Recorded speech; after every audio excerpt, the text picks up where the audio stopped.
เราได้พูดถึงเรื่องชีวิตที่กัดเจ้าของมามากพอแล้ววันนี้เราก็จะพูดถึงสิ่งที่ตรงกันข้ามบ้างคือชีวิตที่ไม่กัดเจ้าของ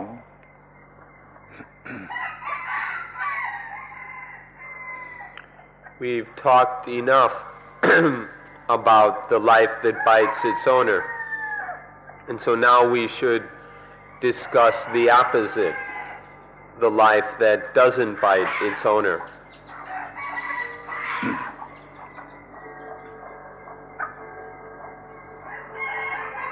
เกี่ยวกับคำพูดที่มันหลอกเราก็คือคำว่า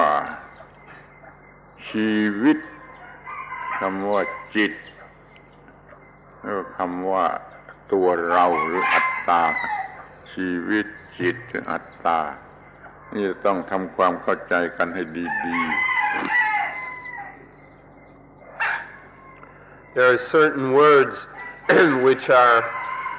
a lot of trouble for us. Their meanings or these words can deceive us, and so we should take time to understand them correctly. These words that we would like to look at are the word life, the word citta or mind, heart, and the word I or we.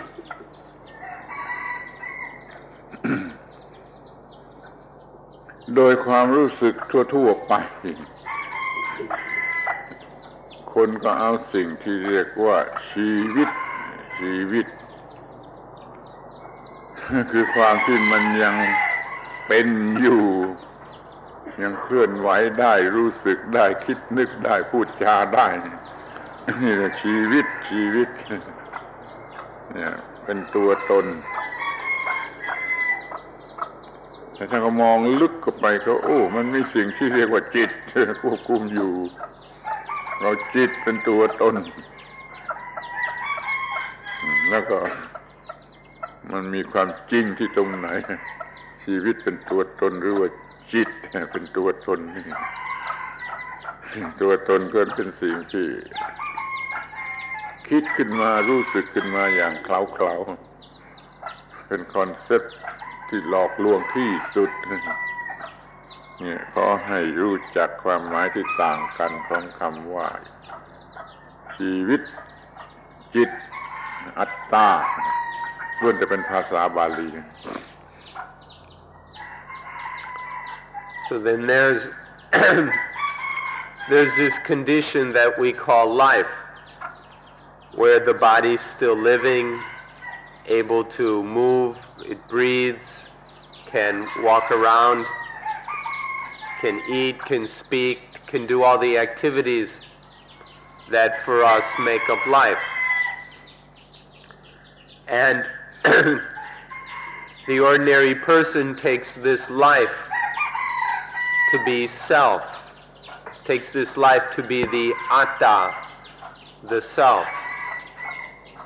But then if we look a little bit deeper, we see that inside this life there is mind. There's that which knows and experiences and thinks, and we see that this mind is in control of life. And so then we take this citta, the mind heart, as the self. But where is the truth in thinking that life is the self, or in thinking that the mind is the self? Where's the truth in these ideas? The self is just something that arises momentarily from time to time. It's certain ideas. It's a concept that arises occasionally in the mind. So where's the truth of all these things? Is life the atta,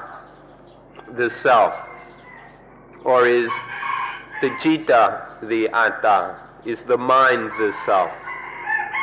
Excuse us for using these Pali words, but they're a little bit more clear, and so we choose to use them. เด็กๆเขาก็เอาชีวิตนี่เป็นอัตตาฉลาดขึ้นมาหน่อยโตขึ้นมาหน่อยก็เอาจิตเป็นอัตตา เมื่อความรู้มันไม่ถูกต้องมันเป็นไปถึงที่สุดมันก็เอาความรู้สึกอันหนึ่งของจิตคอนเซปต์อันหนึ่งของจิตมาเป็นอัตตา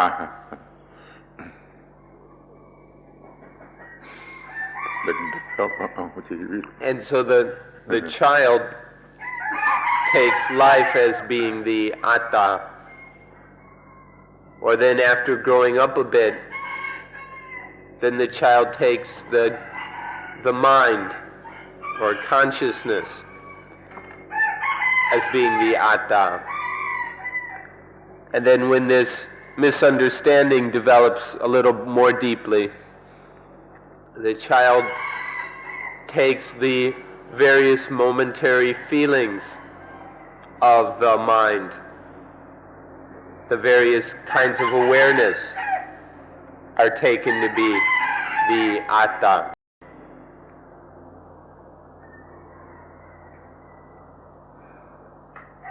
เด็กๆพอเปิดดูหลังนาฬิกาโดยเฉพาะนาฬิกาพกจะรู้สึกช็อกเหมือนว่าอันนี้มันมีชีวิตนาฬิกามันมีชีวิตเพราะเขายังไม่เคยรู้เรื่องอะไรเกี่ยวกับเครื่องจักรความรู้สึกว่ามีชีวิตที่เป็นอัตตามันก็เกิดขึ้น A young child who doesn't know anything about motors and mechanisms, if they open the back of a pocket watch, they'd be quite shocked to see all those little gears and springs and things moving. And that child would think that this watch is living and that it was a self. ความรู้สึกอันนี้ มันมากกว่า imagination มันไม่ได้ตั้งใจคิด มันรู้สึกได้เองมันเป็นคอนเซปต์ของจิตที่เกิดมาจากอวิชชาเด็กเขามีอวิชชาไม่รู้ว่านาฬิกานี่เป็นอะไรพอเห็นครั้งแรกเขาก็รู้สึกว่ามีชีวิตหรือเป็นอัตตา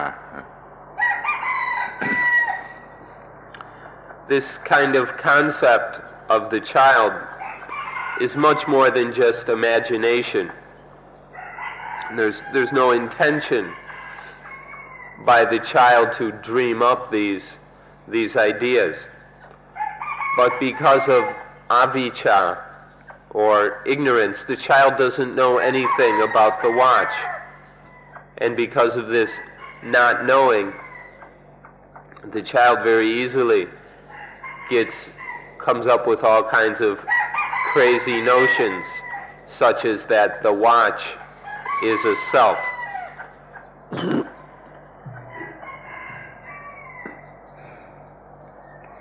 เรื่องคนป่าเขาเห็นรถยนต์เป็นครั้งแรกเขาคิดว่ามันมีชีวิตมันเป็นสัตว์ชนิดหนึ่งเขาไม่รู้มันเป็นเพียงมัคคณิสมอะไรรวมๆกันไม่ได้มีชีวิตอะไรความคิดว่าอัตตามันก็เกิดขึ้นมาได้ว่ารถยนต์นี่เป็นสิ่งที่มีชีวิตแล้วก็เป็นอัตตา Or the people living up in the forests, the uncivilized folks, when they see a car for the first time, they think this automobile is a living thing, is some kind of a self. because they don't know anything about automobiles and they see it moving and they think it has life, and then they think it has a self. ถ้าคนป่าเข้ามาเห็นเรือบินจะรู้สึกมากไปกว่าจะเห็นรถยนต์นี่เพื่อจะให้ท่านทั้งหลายทราบว่ามันเป็นเพียงคอนเซ็ปต์ที่หลอกลวงที่สุดเท่านั้นเอง Or if they see an airplane, they'd go and assume that airplane must be moving because it must be living because it can move and fly, and then they take that living airplane to be a self. These are some examples of how this illusion of the concept of self keeps coming into our experience. คนเราเดี๋ยวนี้มันก็ยังรู้สึกอะไรไม่ผิดจากคนป่าอะไรอาจจะรู้สึกเหลือไปว่าหุ่นยนต์ที่ดีๆกลายเป็นมีชีวิตไปก็ได้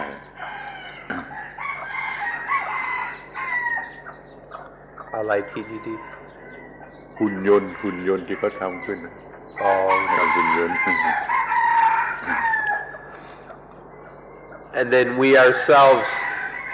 who aren't that much more developed than the primitive people out in the jungle, we also go around taking everything to be atta, to be self. Anything living or moving or whatever is taken as a self. So we take various robots or mannequins or all kinds of things as being self.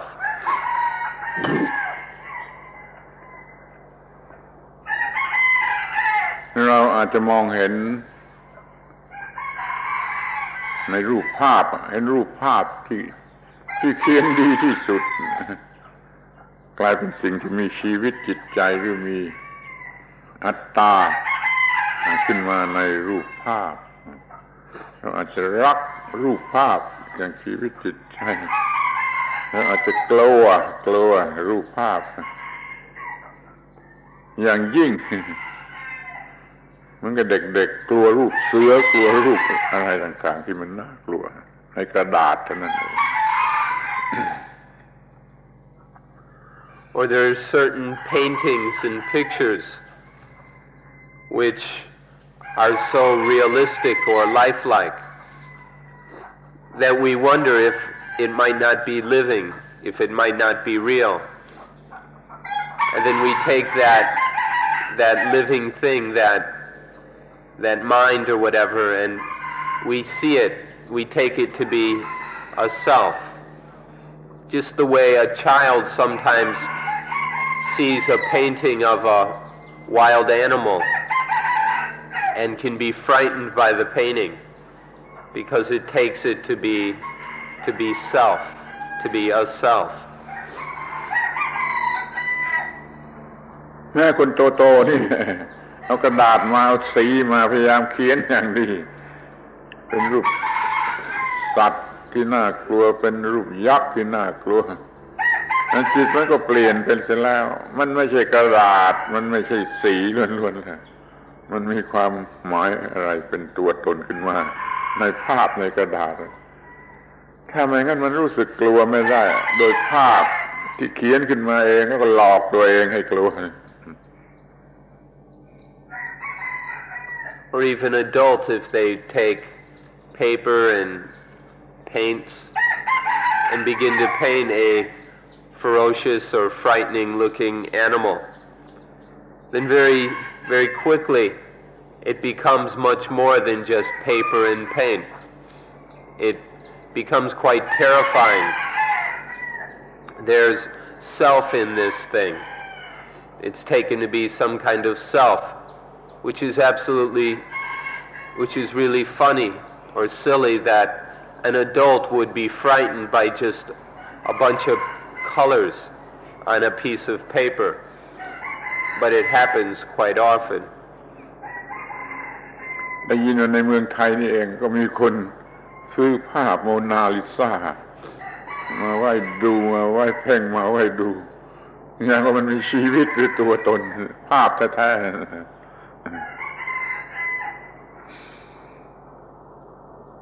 And then we heard that there's someone in Thailand who bought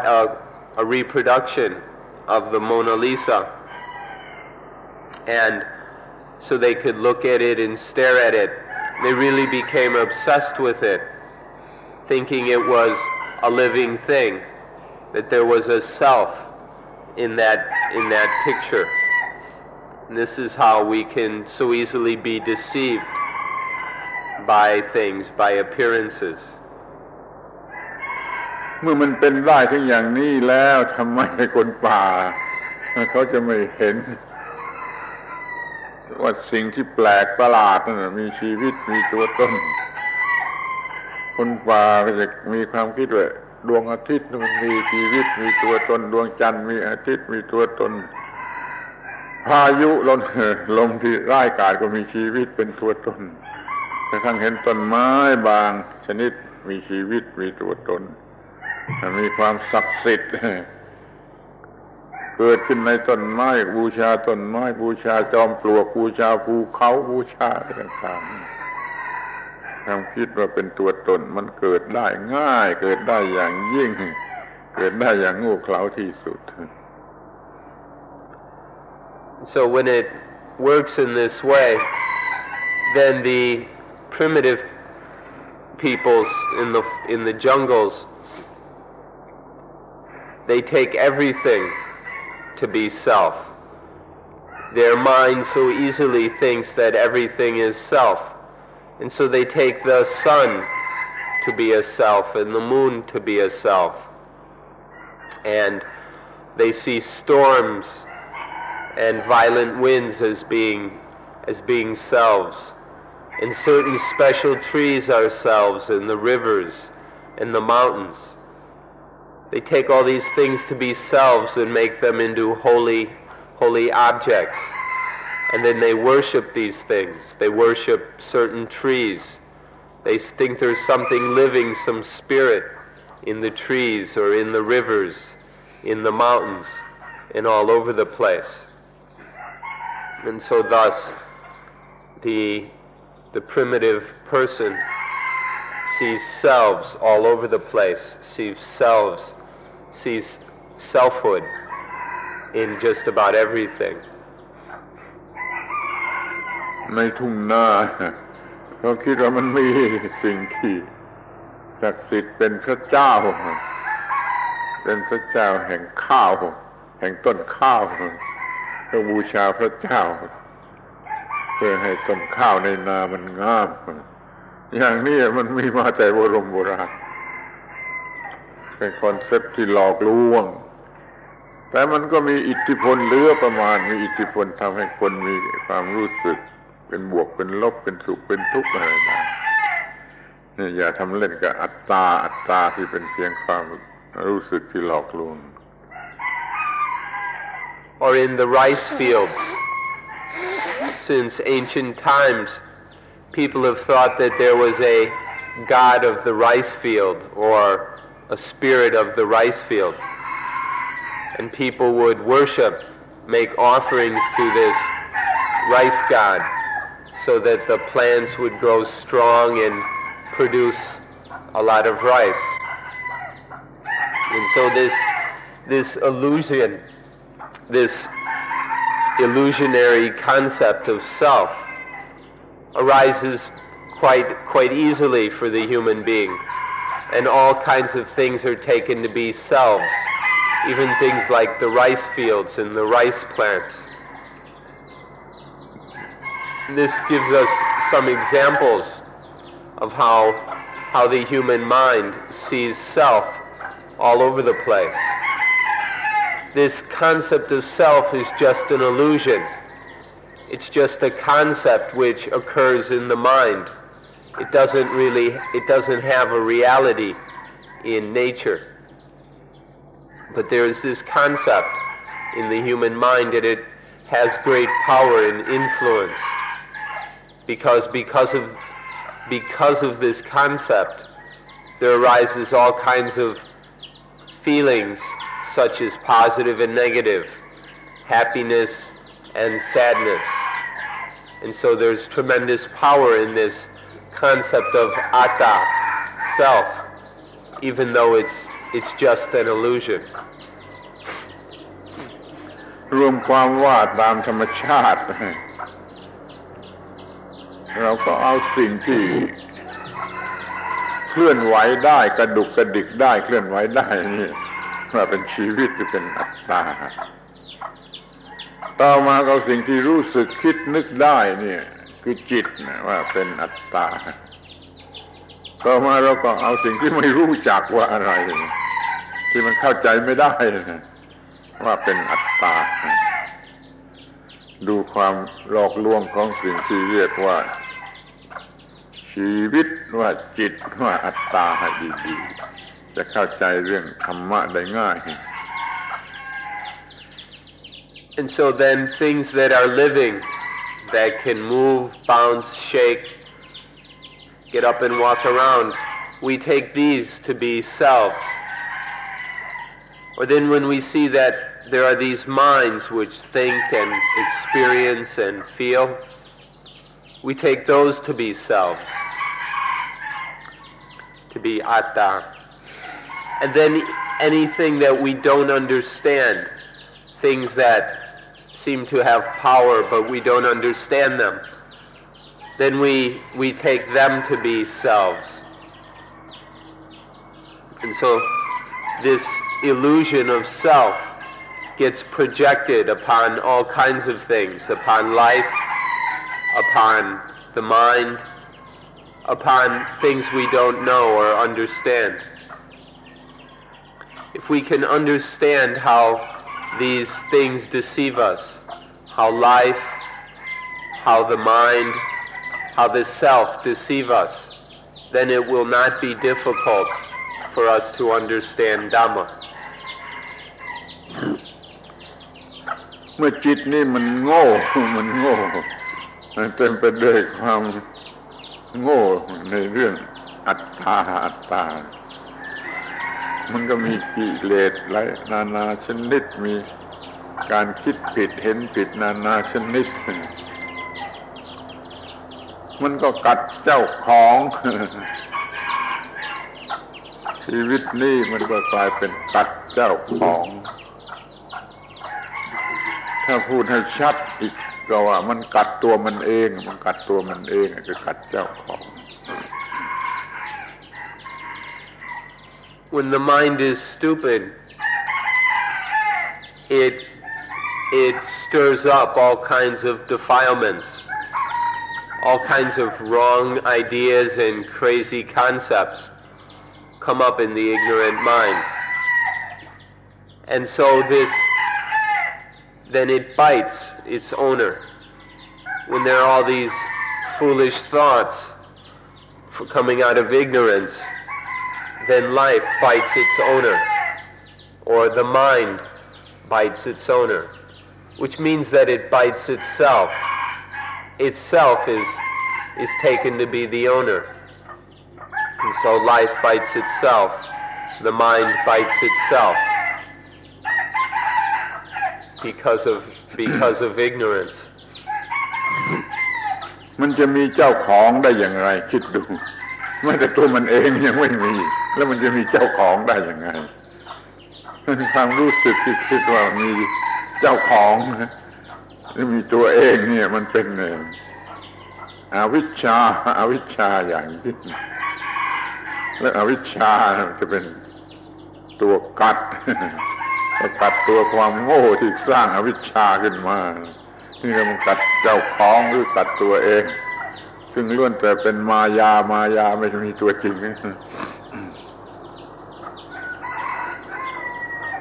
So the mind assumes that it has some kind of owner, But how could that ever be? The mind isn't even itself. The mind isn't even a self. How could it have something as its owner? If the mind isn't a self, then there's no self that can own the mind. But this illusion arises in the mind because of ignorance. And so the mind sees things that don't exist. And because of this, it bites itself. Life bites itself. เมื่อจิตไม่มีความรู้ที่ถูกต้องมีแต่ความรู้ผิดมันก็มีสิ่งที่กัดเจ้าของคือกัดตัวจิตนั่นเองแหละแต่ถ้ามันเกิดมีความรู้ที่ถูกต้องชัดเจนถูกต้องจริงๆขึ้นมามันเป็นคนละจิตกันแล้วมันเป็นจิตชนิดตรงกันข้ามกันแล้วจิตชนิดนี้คือมีความรู้ที่ถูกต้องถึงที่สุดนี่ไม่กัดเจ้าของ If the mind is ignorant, then it takes things to be self, and then it bites itself. The mind bites its owner. But when there's no ignorance, and the mind sees things according to truth, sees things as they actually are, then nothing is seen as self. Nothing, and so nothing, there's nothing to bite, and no owner to be bit. And so the mind doesn't bite its owner. If things are understood correctly, according to the way they really are, there's no biting. สรุปสั้นๆว่าจิตที่โง่ไม่มีความรู้มันกัดตัวเองจิตที่ฉลาดรู้ถึงที่สุดมีปัญญาถึงที่สุดจริงๆไม่กัดตัวเอง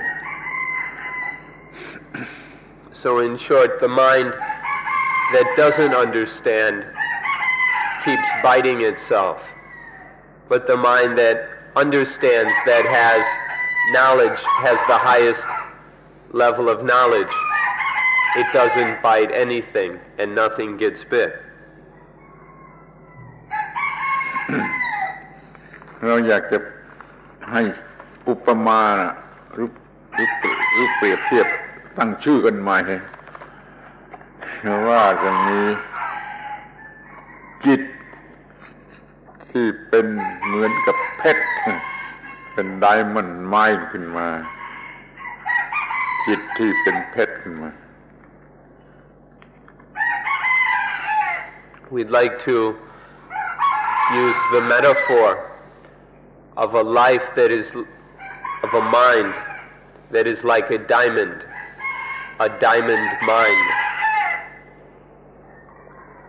ท่านทั้งหลายก็เคยรู้เรื่องเพชรเคยได้ยินได้อ่านศึกษาว่าเพชรเนี่ยมันแข็งที่สุดไม่มีอะไรจะมาตัดเพชรหรือขูดเพชรเนี่ยมันแข็งจนไม่มีอะไรมาตัดแต่ว่าเพชรเนี่ยอาจจะตัดสิ่งอื่นๆได้ใช้เป็นเครื่องตัดสิ่งอื่นๆได้เพชรนี่ไม่มีอะไรจะมาตัดมันได้แต่ว่ามันตัดสิ่งอื่นได้เนี่ยขอให้เป็นอย่างนี้ As you know, diamonds are very hard. They're very hard substances. They're so hard that there's just about nothing that can cut a diamond. However, these very hard diamonds can cut other things. So the diamond is that which is so hard that it can't be cut, but can cut other things. This is how our minds should be. นี่จิตจะเป็นจิตเพชรขึ้นมาได้ก็เพราะมีความรู้ถึงที่สุด แต่ความรู้ที่สูงสุดที่ถึงที่สุดก็คือความรู้เรื่องอาตมมยตาซึ่งจะพูดกันวันนี้จิตที่มีความรู้เรื่องอาตมมยตาเต็มที่สมบูรณ์ซึ่งอาตมมยตากลายเป็นคุณสมบัติของจิตไปแล้วนี่ก็เรียกว่าจิตเพชร The mind that is like a diamond is a mind that has the highest understanding, has the highest wisdom. And this highest wisdom that makes the mind like a diamond is the knowledge or the understanding we call atammayata. Atammayata. The mind that has this atammayata has the highest possible understanding, and it's a mind like a diamond. Nothing can cut it. เราพูดกันมาแล้ววันก่อนว่าหญิงสาวคนใดมีอาตมมยตาในใจ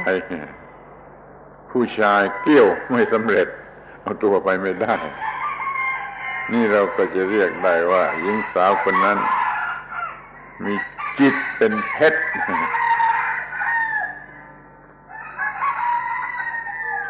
We said earlier that any woman or girl who has atammayata, there will be no man who can pick her up. คำนี้แปลยากเกี้ยวในภาษาไทยเกี้ยวหลอกให้รัก Gyo, the Thai word here is the same เหมือนกับที่เกี่ยวข้าว เกี้ยวนั่นเกี่ยวนี่มันเกี้ยวผู้ชายเกี้ยวผู้หญิงให้ผู้หญิงหลงรักนี่เรียกว่าเกี้ยว means trick her into loving him. So any woman who has a Dhammayata will not be susceptible to men making her fall in love with him. ผู้ชายหนุ่มคนไหนมีอาตมมยตาหญิงสาวทั้งตั้งฝูงก็หลอกเอาชายหนุ่มคนนี้ไปไม่ได้ Or any man who has a Dhammayata there won't be any possibility of any woman or girl making him fall in love.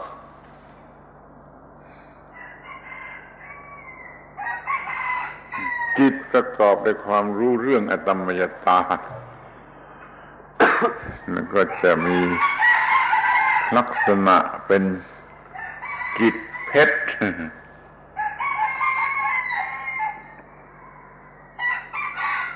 The mind that understands this fact of a Dhammayata is a diamond mind.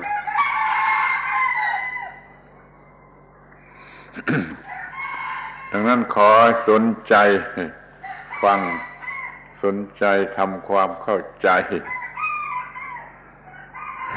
ให้รู้จักให้เข้าใจให้มีอยู่ในใจคืออาตมมยตา So we hope you'll be interested in understanding and having within your minds this thing we call a Dhammayata.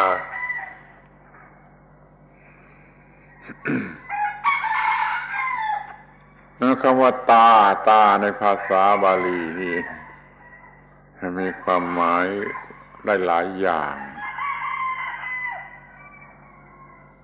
มันจะหมายถึงลักษณะที่เป็นอย่างนั้นก็ได้ลักษณะที่เป็นอาตมมยตาคืออะไรมาปรุงแต่งไม่ได้มีลักษณะอย่างนั้นก็เรียกว่ามีอาตมมยตาหรือเป็นอาตมมยตามีลักษณะของความที่อะไรปรุงแต่งไม่ได้ This word da which at the end of Adammayata in the Pali language can have various meanings. It can mean the state, or the quality of being a certain way, having a certain characteristic. In this case, having the quality that nothing can concoct it. This is one meaning of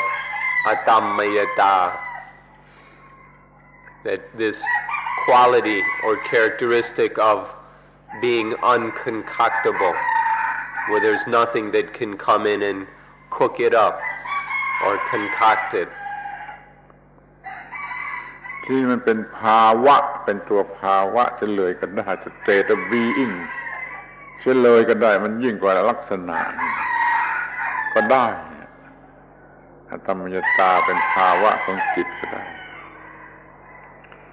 Da can also mean a state of being. So then, which is more than just a quality or characteristic. And so Adammayata can also mean the state of being that is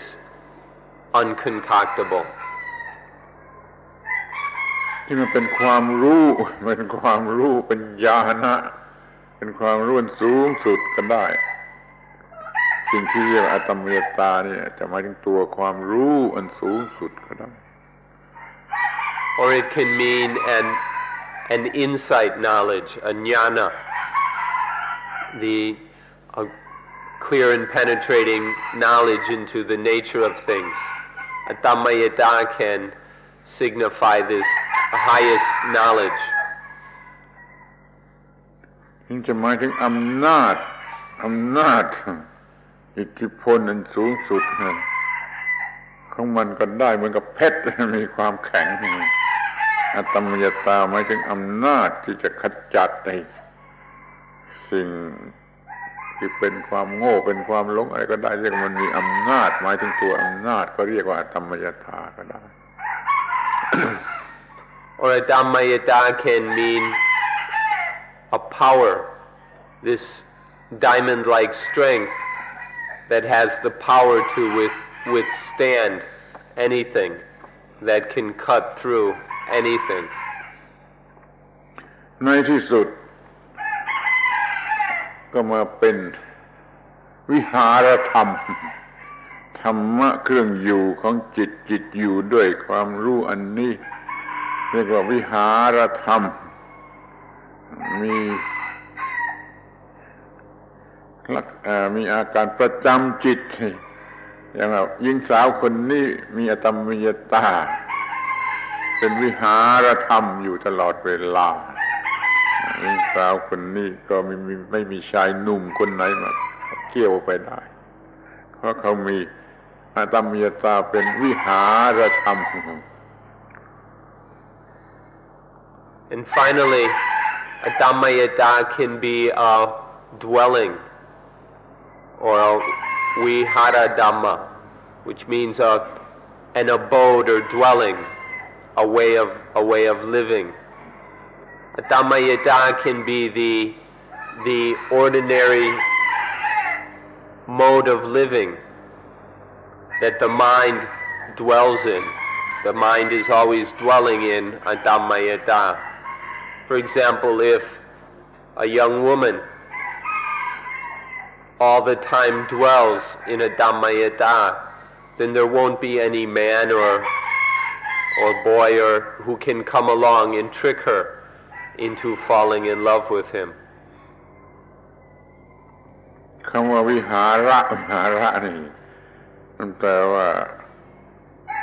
ธรรมะเป็นเครื่องอยู่ใช่ไหมครับเป็นที่อยู่ของจิตเป็นบ้านเรือนของจิตเหมือนกับเป็นที่อยู่เป็นเครื่องอยู่เป็นการอยู่ของจิตเรียกว่าวิหารธรรม By dwelling we mean the place where the mind lives. It means like a house or a home. The mind can take a Dhammayata as its home, as its dwelling place.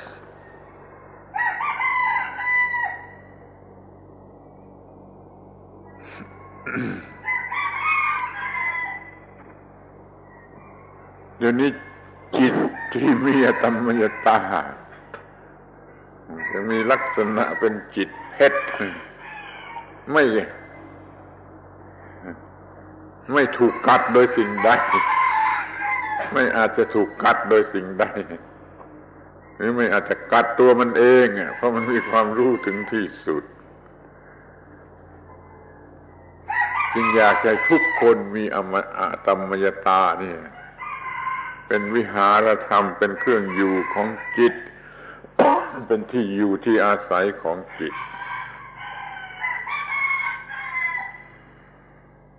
The mind that dwells in a Dhammayata is a mind that won't bite anything, and it's a mind that can't be bitten by anything. If the mind takes a Dhammayata as its home or dwelling place, then it's beyond being bit or biting. And this is the highest understanding that we can have in life, and it leads to complete freedom and peace. ทีนี้เราก็มาศึกษาความหมายของคำว่าอตัมมยตากันให้ถึงที่สุดแม้ว่ามันจะกินเวลามากก็ขอให้สละเถอะให้ยอมใช้เวลามาศึกษาให้เข้าใจสิ่งที่เรียกว่าอตัมมยตา And since Dhammayata is so important, we should take some time to examine its meaning until we understand it correctly.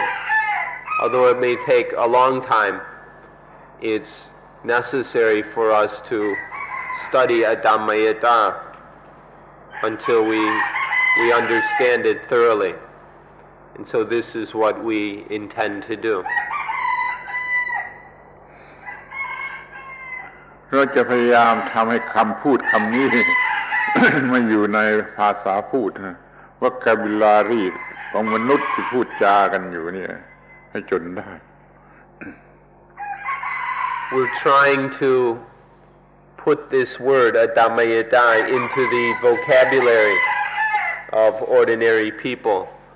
so that this becomes a common spoken word in the language of most people. ในภาษาบาลีในพระไตรปิฎกมีมากคำพูดคำนี้แต่ว่ากลับไม่เป็นที่รู้จักแก่พุทธบริษัทชาวไทย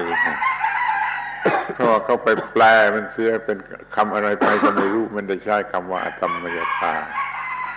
แล้วคำแปลนั้นก็ไม่ถูกด้วยไม่ถูกตามความหมายด้วยเลยอตัมมยตาก็ไม่มีในคำที่สำหรับใช้พูดจาในประเทศไทย Although the word Dhammayata appears in a number of places in the Tipitaka, the Buddhist scriptures, it's almost completely unknown by Buddhists. This word is there, but it's completely ignored. And so Buddhists in Thailand, as well as other countries, don't know anything about Dhammayata, and so they probably don't have any Dhammayata even in the least little bit. And so it's been ignored and forgotten even by Buddhists. ถูกแล้วคำอตัมมยตาจะไม่มีใน English Dictionary ไม่มีมันมีไม่ได้ แต่ว่าคำแปลของมันก็ยังไม่มีเช่น unconcoctability เนี่ยมันมีไหมใน dictionary ที่ใช้กันอยู่ในโลกเพราะมันไม่รู้เรื่องนี้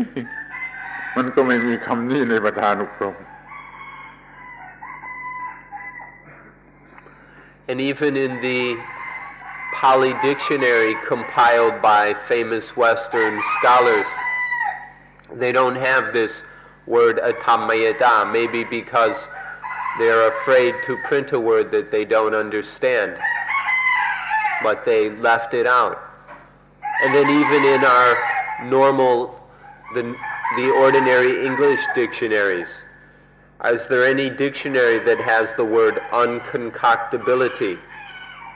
Have you ever found this word in Webster's or such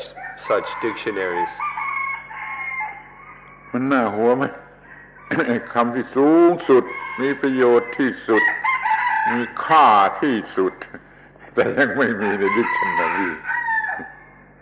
ของมนุษย์ทั่วไป Isn't this a little bit amusing that the word that has the highest meaning and the highest value isn't even printed or included in any of our dictionaries? บางทีเราก็จนปัญญาที่จะอธิบายโดยคำพูดเราจึงต้องขอร้องให้ท่านดูเอาเองรู้จักมันเองเช่นคำที่ขอร้องว่าหญิงสาวคนไหนมีอตมยตาผู้ชายเกี่ยวไม่สำเร็จแล้วคุณก็ดูเอาเองสิว่าอตมยตาที่มีอยู่ในจิตใจของหญิงสาวคนนั้นน่ะมันคืออะไรกันแน่ศึกษาเองเนี่ยจะรู้ถูกต้องที่สุดและจริงที่สุดSometimes it's beyond our ability to explain atamayada with words. We have to try and use other things as well. But most of all, we have to implore you to look carefully into this thing yourselves. And so when we give you an example, such as the young woman with atamayada in her mind, in her heart, so that there's no man anywhere that can pull a fast one on her, who can trick her and make her fall in love. What quality, what state of mind, what kind of knowledge is in that woman's mind, so that she is totally free of the tricks and games of any man. คำพูดของชายหนุ่มนั่นไม่สามารถจะเอฟเฟกต์ต่อจิตใจของหญิงสาวที่มีอตมยตาเรียกว่ามันปรุงแต่งไม่ได้คนครอบไม่ได้อะไรก็ไม่ได้สิ่งนั้นน่ะคืออะไรมันพูดยากมันอธิบายยากแต่อาจจะรู้สึกได้โดยความรู้สึกของตัวเองคำพูดไม่สามารถจะให้เกิดความรู้สึกหรือเกิดความหมายเป็นบวกหรือเป็นลบก็ตามแก่จิตใจที่มีอตมยตา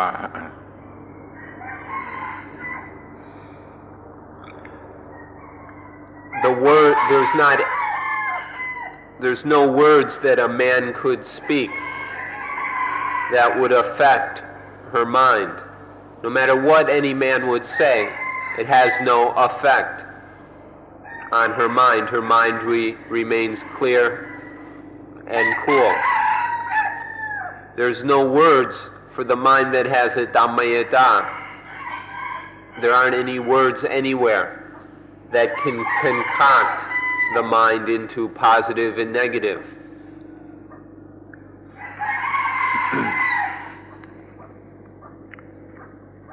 ตัวหนังสือโดยตัวหนังสืออตมยตานี่ มันก็แปลว่า อะไรปรุงแต่งไม่ได้คือพูดอย่างวัตถุมันก็ไม่เป็น product ของสิ่งใดหรือการกระทำใดๆมันไม่อาจจะถูก produce ขึ้นมาโดยวิธีการใดๆนั่นแหละความหมายของคำว่าอตัมมยตา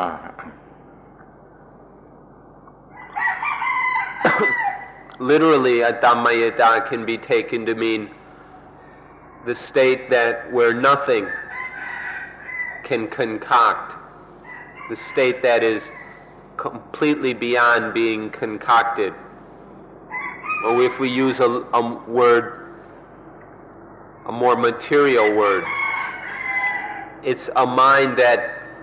it's the state that is not the product of anything. It's the state where the mind can't be produced by anything. ท่านคิดว่ามันดีเกินไปไหมท่านอาจจะคิดว่าไม่ต้องการฉันไม่ต้องการเพราะฉันยังต้องการให้ถูกกล่อมเกลี้ยกล่อมไปโดยอารมณ์พอใจไม่พอใจยินดียินร้ายคืออยากจะเป็นคนธรรมดาถ้ามีอตัมมยตามันเกินเป็นธรรมดามันอยู่เหนือความเป็นธรรมดาท่านอาจจะไม่พอใจก็ได้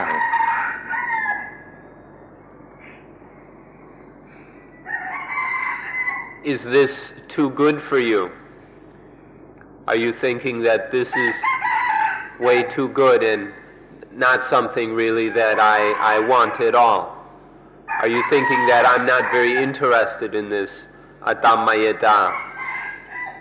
Are we someone who still is very excited by, very enticed by our moods and emotions, and who likes being carried away by moods and emotions? If you're such a person, you may be thinking that Adammayata is too good, that it's too good for us. Adammayata is to be above all those moods and emotions, to be beyond them so that they have no more power over the mind. Whether this is too good or not is something for you to see for yourself. ถ้าท่านคิดอย่างนั้นอาตมาก็จะบอกท่านทั้งหลายว่าถ้าไม่มีอตัมมยตาชีวิตของท่านก็จะกัดตัวเองชีวิตของท่านก็จะกัดตัวเองถ้าท่านเห็นว่าอตัมมยตาไม่มีประโยชน์ไม่มาเกี่ยวข้องกับเรา If this is what you think,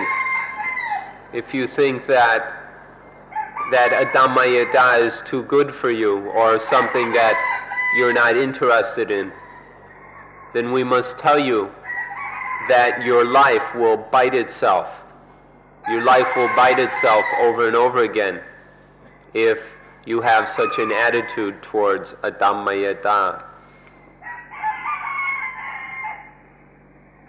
นอกจากจะมองว่าไม่มีอะไรคอนคอกได้นี่อย่างแล้วยังจะต้องมองไปเห็นว่าไม่มีอะไรที่จะมาจับตัวเอาไว้ได้ไม่มีอะไรที่มาจับยึดเอาไว้ได้มากักขังไว้ที่นี่ได้ถ้าเราไม่มีอตัมมยตานี่จิตมันจะถูกจับไปขังไว้ในคุกแห่งความโง่ความหลงว่าเป็นบวกเป็นลบเรียกว่าสิ่งแวดล้อมต่างๆมันจะจับยึดจิตของท่านเอาไปยึดครองถ้ามีอตัมมยตาไม่มีอะไรจะมาจับยึดจิตของท่านไปกักไว้ไปขังไว้อะไรนี่ประโยชน์ของอตัมมยตา Besides being unconcoctable, the mind that has Adammayata is also uncatchable and untrappable. There's nothing that can catch it, hold it, and trap it when the mind has a Dhammayada.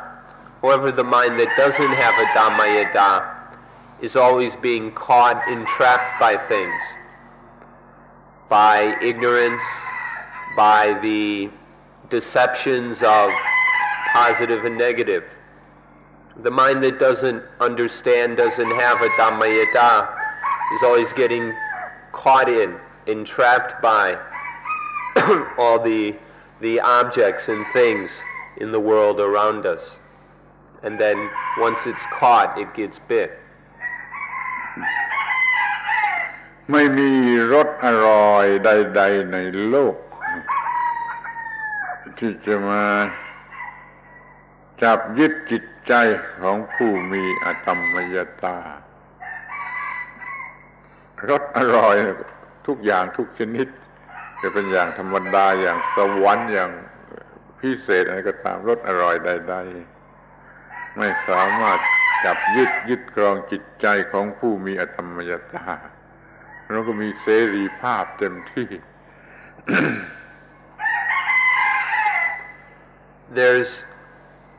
There's not any delicious flavor or taste anywhere in the universe that can dominate the mind of one who has a Dhammayada. Whether ordinary delicious flavors or heavenly delicious flavors or the most special and magical and refined kind of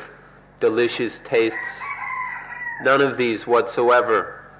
can grab the mind that has a Dhammayada. They can't dominate it. They can't control it. พูดให้สั้นๆที่สุดหยาบคายสักหน่อยว่าไม่ต้องเที่ยวไปรอบโลกเพื่อหาสิ่งอร่อย To put it more simply, in somewhat crude terms, a Dhammayada is not having to go wandering around the world looking for delicious things. มันเป็นสิ่งที่มีอยู่จริงหรือไม่คิดดู มันกำลังเป็นสิ่งที่มีอยู่จริงในโลกนี้หรือไม่ผู้ที่ไม่มีอธรรมยตาเที่ยวแสวงหาสิ่งอร่อยใครก็ชีวิตนี่มันต้องการแต่สิ่งเหล่านั้นมันอุตส่าห์ทำงานอุตส่าห์หาเงินก็เที่ยวหาสิ่งอร่อยทั่วโลกประเทศไทยนี่ก็เป็นแหล่งอันหนึ่งที่คนเหล่านั้นจะมาแสวงหาสิ่งที่อร่อย We ought to look and see if these kind of things exist in our world. Is there much of this wandering around looking for delicious things in our world? Is this something that humanity is doing on a large scale or not? Is our world largely lacking in a Dhammayada so that people are traveling all over looking for things that are delicious, that make them feel good? Is this the kind of world we have? People who don't have a Dhammayada and so are getting caught, entrapped by all kinds of wonderful, delicious flavors and sights and sounds and all kinds of things. แล้วก็ต้องพูดด้วยประโยคที่ซ้ำๆซากจะยืนเหนืออิทธิพลของความเป็นบวกความเป็นลบของทุกสิ่งในโลกนี้ไม่มีอะไรนอกจากความเป็นบวกและความเป็นลบจะยืนเหนืออิทธิพลของทุกสิ่งที่มีอยู่ในโลกคือยืนเหนืออิทธิพลของความเป็นบวกหรือความเป็นลบนี่ประโยชน์สูงสุดของอธรรมยตา And then the highest advantage of a Dhammayada, which we must repeat over and over again, is that the mind with a Dhammayada is above the power of everything in the world. All things in the world either have the meaning of positive or negative. That's what the world is, all these positive and negative things. With the Dhammayata, the mind is above everything in the world. That means the mind is above the power of all these positive and negative things to influence it. ไม่ต้องหัวเราะไม่ต้องร้องไห้ ไม่ต้องดีใจไม่ต้องเสียใจ จะไม่มีการดีใจหรือการเสียใจ ไม่ต้องมีหัวเราะหรือร้องไห้อีกต่อไป There's no crying and no laughing. There's no need for sadness or for gladness. There's no more of this laughing and crying and sadness and gladness anymore. ไม่มีความเป็นผู้แพ้ไม่มีความเป็นผู้ชนะไม่มีความเป็นผู้กำไรหรือขาดทุนไม่เป็นผู้ได้หรือผู้เสียคิดดูให้ดีมันจะ จะมีค่าสักเท่าไรหรือจะมาใช้ประโยชน์ได้อย่างไร There's no more being the winner nor being the loser. There's no more being the debtor, the one who's in debt, nor is there one being the is there any being the creditor. There's no being the one who gets or the one who loses. The mind is above all these illusions. แต่ถ้ายังชอบหัวเราะชอบดีใจชอบชนะชอบกำไรชอบอะไรอยู่อย่างนี้ก็ช่วยไม่ได้ล่ะเขาจะไม่ชอบอตัมมยตา But if one still likes laughing and crying and getting and losing and winning and being defeated, then there's not much that can be done to help such a person. They'll never be interested in a Dhammayata. เราหลงความเป็นบวกในโลกนี่จนเหมือนกับเป็นคนบ้าแต่เราก็พ่ายแพ้แก่ความเป็นลบรู้สึกต่อความเป็นลบความสูญเสียความไม่ได้จนเป็นทุกข์นี่มันก็ไม่ไหวเหมือนกันไม่ต้องถูกครอบงำโดยความเป็นบวกและความเป็นลบใดๆนั่นแหละเรียกว่าอยู่เหนือโลกเหนืออิทธิพลของทุกสิ่งที่มีอยู่ในโลก Everyone is quite enticed and infatuated with the positive. Everyone thinks the positive is really wonderful and great. But then at the same time, one's always being defeated by the negative. The negative causes us to hurt, inflicts pain and suffering upon us. But with the Dhammayata, one is above any power or influence of both the positive and the negative. Neither of them can take over the mind. Neither of them can control and dominate the mind if there is a Dhammayata. ท่านจะเห็นได้แล้วว่าเราไม่อาจจะ define definition ให้แก่คำว่าอตัมมยตาโดยคำพูดสั้นๆจึงต้องขอร้องให้ท่านทั้งหลายดูเอาเองโดยสิ่งแวดล้อมรอบๆอตัมมยตาถ้าท่านจะรู้จักอตัมมยตาโดยการกระทำอย่างนั้น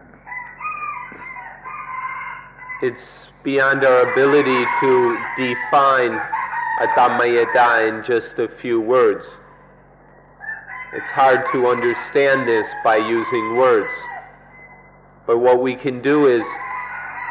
talk about the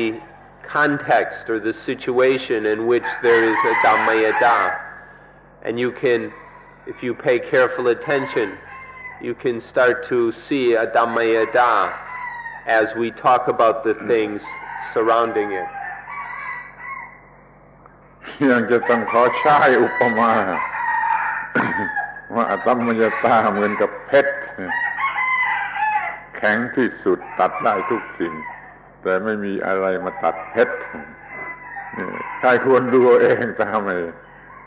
ความหมายนี้แล้วก็ไป define ความหมายเอาเองว่ามันคืออะไร So as we've said, we can use the metaphor of the diamond. A Dhammayata is a diamond that can cut anything, but can't itself be cut by anything. It can cut everything, but nothing can cut it. Exactly what that's like, you have to pay attention to and find out for yourself. And then you can go and define it in whatever words suit you best. ทีนี้ก็มาถึงตอนที่เราจะศึกษากันว่าเราจะมีอตัมมยตาได้อย่างไร So now we'll look into and study the point, what do we do to have a Dhammayata?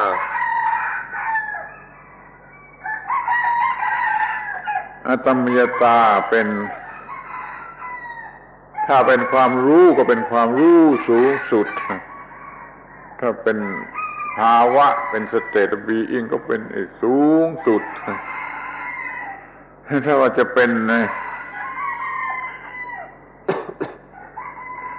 สิ่งที่มีอำนาจมีอิทธิพลก็มีอำนาจมีอิทธิพลสูงสุดแล้วมีค่าที่จะเอามาไหว้เป็นทรัพย์สมบัติของจิตใจเหมือนในโลกนี้เขามีเพชรเป็นทรัพย์สมบัติเป็นยอดของทรัพย์สมบัติแต่ทางจิตทางวิญญาณเราก็มีเพชรทางวิญญาณคืออตัมมยตามันเป็นสิ่งสูงสุดเป็นความรู้สูงสุดว่าต้องมีความรู้ที่ต่ำกว่าที่เป็นเบื้องต้นที่จะเป็นบันไดขึ้นไปสู่ความรู้สูงสุดนี่เราจะต้องศึกษากันแล้ว As knowledge, a Dhammayata is the highest knowledge and understanding that there is. As a state of being, a Dhammayata is the highest possible state of being for the human mind. As a power, a Dhammayata is the most powerful thing that the mind can have. Just as we've said, it's like a diamond. It's just like in the world where diamonds are considered great wealth, the most expensive kind of things. In the same way, a Dhammayata is the most valuable possession that the mind can have. But to achieve such a high knowledge or power, we have to use lower levels of understanding, lower conditions as a kind of stairway up to a Dhammayata. And this is what we'll look at now. มีสิ่งที่เรียกว่าความรู้โดยทั่วไปแต่มันมีหลายชั้นในความรู้นี่เรียนเอาหนังสือในโรงเรียนก็ได้ความรู้นี่ไม่พอในความรู้ที่รู้ก็มาจากการใช้เหตุผลรอบด้านสรุปออกมาเป็นconclusion ใดๆนี่มันก็เป็นความรู้ที่ดีกว่าเหนือกว่า แต่เราก็ยังไม่ดีถ้าว่าไอ้ความรู้ที่ว่ามันรู้สึกอยู่ในใจมันเรียนรู้อยู่ในใจหลังจากที่เราได้ประพฤติกระทำสิ่งเหล่านั้นครบถ้วนแล้วนี่สิ่งที่เรียกว่าความรู้มันมีอยู่หลายชั้นอย่างนี้ในภาษาบาลีก็มีอย่างนี้ภาษาธรรมดาทั่วไปก็มีอย่างนี้มันเป็นความรู้หลายชั้นให้ความรู้ที่สูงสุดนั้นเป็นความรู้ที่เราได้ผ่านสิ่งเหล่านั้นไปแล้วมันเป็น spiritual experience อย่างยิ่งนั่นแหละความรู้นั่นเราต้องการขอให้ท่านพยายามทำให้มีความรู้ในระดับนี้ต่อสิ่งทั้งปวงThere are many levels to knowledge and understanding. There's the kind of knowledge that we find in books, that we hear from others. This is a kind of knowledge that has its value and benefits. But then the knowledge that comes when we take what we've read and we use reasoning and logic to analyze it and consider it, and then we come to certain more basic conclusions. This is a higher kind of knowledge than the first kind. But even that isn't good enough. It's not the highest kind of knowledge. The highest kind of knowledge is to go beyond the knowledge of reading and the knowledge of reasoning to the kind of knowledge that is direct experience, to have a direct, immediate spiritual experience of something. This is the highest knowledge. So there are these various levels of knowledge. The common person, for most of all, just knows the first level and some of the second. Some people have developed the knowledge of reasoning even further. But we have to go beyond that to the highest level of understanding, which is that of direct spiritual experience. We have to find, or we need to make this kind of direct spiritual experience regarding all things. จำง่ายๆก็ว่าเรารับมาจากข้างนอกคือฟังหรือเรียนนี่รับมาจากข้างนอกพอมาอยู่ข้างในก็ทำการย่อยด้วย reasoning ด้วยโยนิโสมนสิการทำการคิดนึกใคร่ครวญพิสูจน์ทดลองอะไรนี่หลังจากนั้นก็มีความรู้ตามที่เป็นจริงใช่ครับความรู้ตามที่เป็นจริงที่มันเป็นอยู่อย่างไรตามธรรมชาตินี่คอยทำทั้ง3ขั้นตอนนี้นะฟังจากข้างนอก reasoning ข้างในเรียนไล่แต่สิ่งเหล่านั้น3ขั้นตอนอย่างนี้ So there are 3 basic steps or stages to understanding. First, there's the knowledge we get from outside ourselves, is the first stage. Then there's the second stage of digesting that knowledge, digesting it using reasoning, using wise, skillful reflection to come to more precise and more truthful understanding. But then there's the third stage of having a direct, intimate experience of that thing, where the mind knows that thing directly, realizes that thing directly, without any need of thought or words or language. But there's a direct realization of the thing. These are the three stages of understanding. getting something from outside ourselves, digesting it with reason and reflection, and then making a direct experience, realizing the thing directly. อัตตมยตาเป็นความรู้สูงสุดแล้วก็มีความรู้ที่เป็นขั้นบันไดที่จะไต่ไปหาความรู้อันสูงสุดมีอยู่8 ขั้น ที่จริงอาจจะพูดเป็นอย่างอื่นก็ได้จัดเป็นอย่างอื่นก็ได้แต่เห็นว่าเพื่อเข้าใจง่ายแก่ท่านทั้งหลายขอมีความรู้ในขั้นบันไดเนี่ย8 ขั้นก็รวมเป็น9ทั้งอตมยตาเองนี่เราจะต้องมีความรู้8ลำดับกับขั้นสุดท้ายก็อันดับที่9ที่จะใช้คำว่าตานี่จะมีถึง9 ตา And so in knowing anything, including Adammayata, one goes through 3 stages of deepening understanding. There's also another way, there's another kind of progression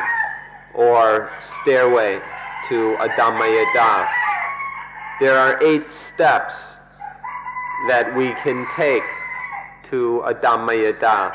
Actually, there are many different ways that we could talk about climbing up to Adammayata. But the one we're going to talk about now is one that we feel is most appropriate and will make it most clear and simple for you to understand. There are 8 das, which are the steps leading to Adammayata. This word da, as we mentioned earlier, means characteristic or state of being, and so on. There are 8 of these, and together with Adammayata there are 9 das. 9 das that we will discuss.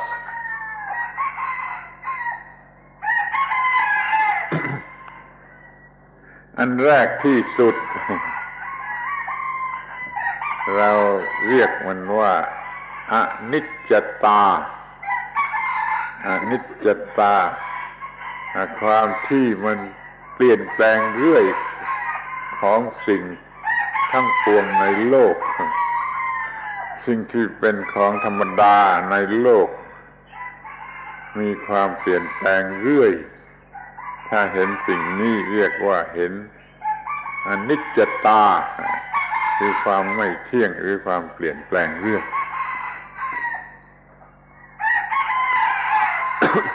The first one is anicca, the fact of impermanence, the fact that everything in the world is constantly changing, that all things in this world of ours are changing ceaselessly, that nothing stays the same, that there's constant change. If one sees this, if one sees that everything is changing, this is called anicca. ทั้งนี้เพราะว่าทุกสิ่งในโลกที่มันเกี่ยวข้องกับเรานี่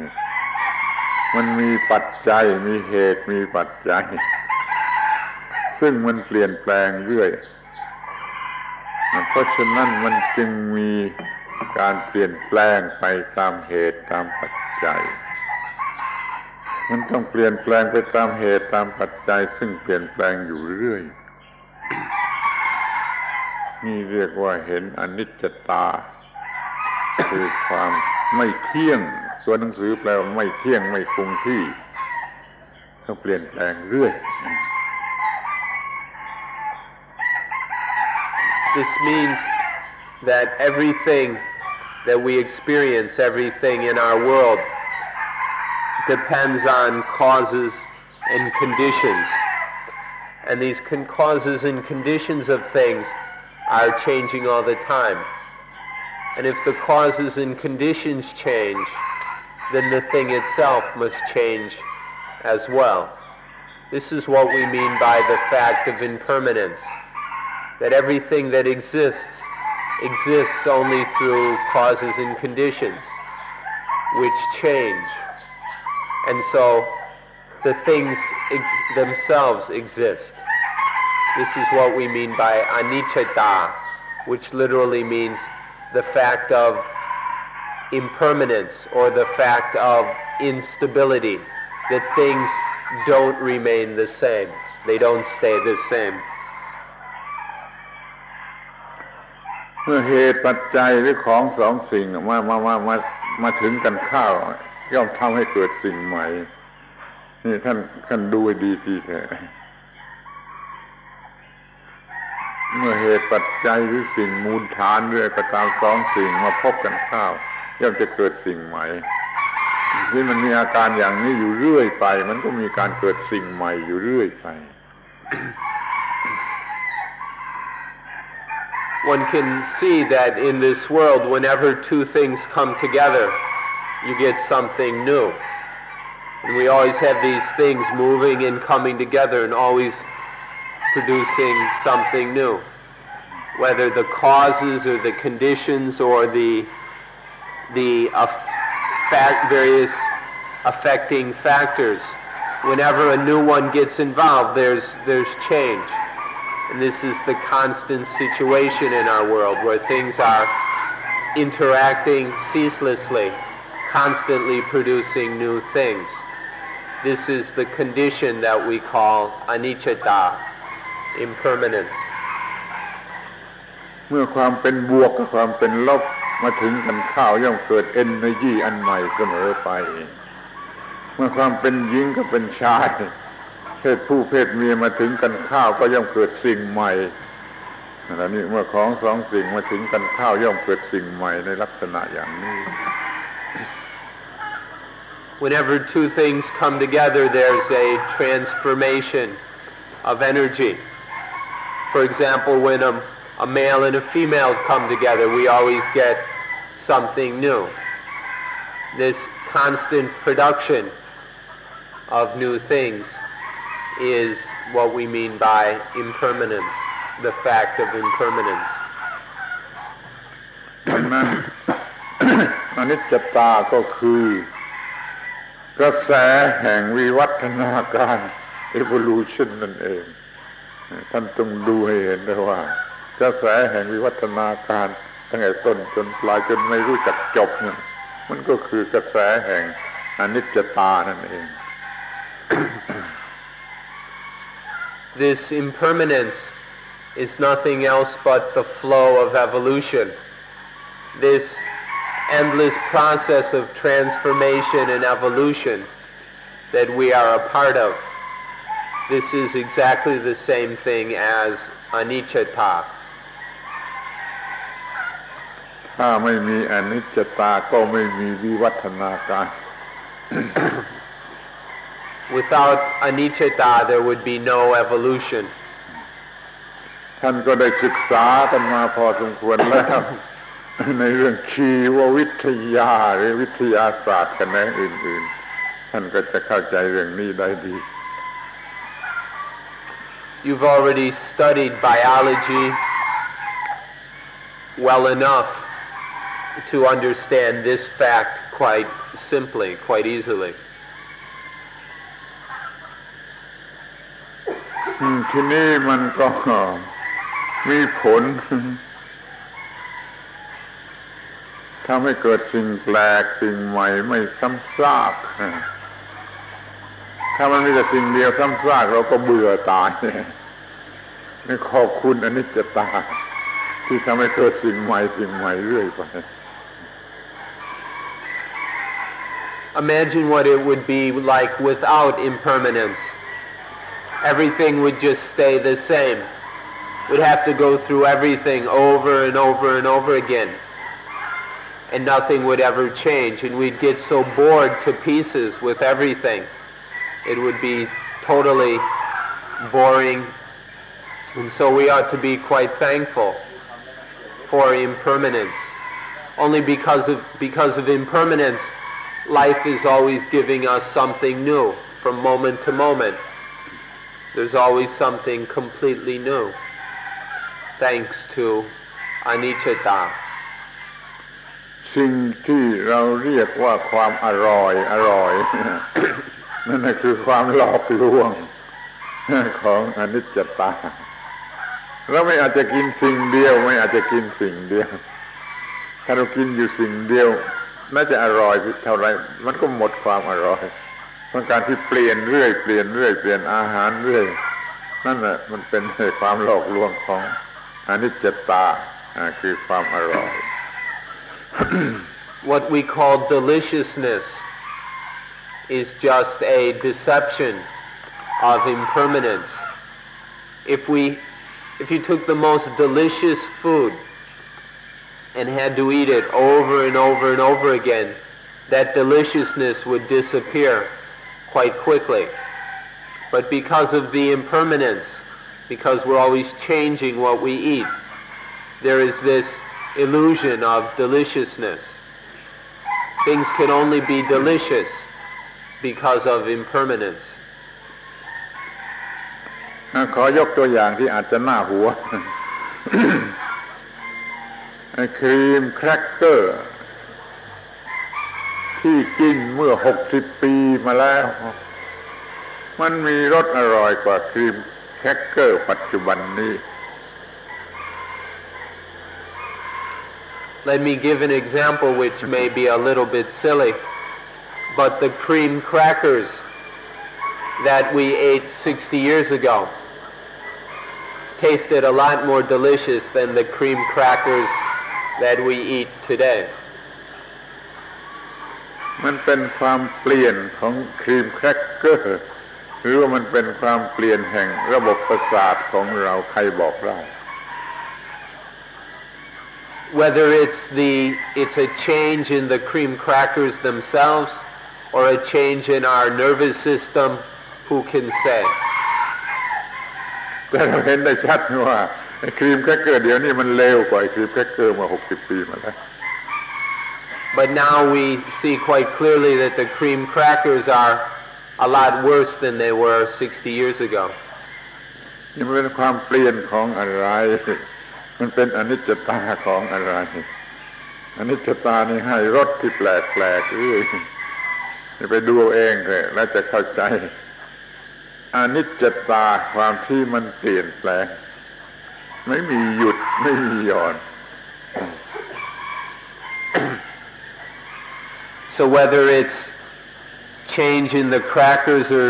or change in whatever, whether it's the impermanence in the crackers or impermanence whatever, things are changing all the time. And this constant change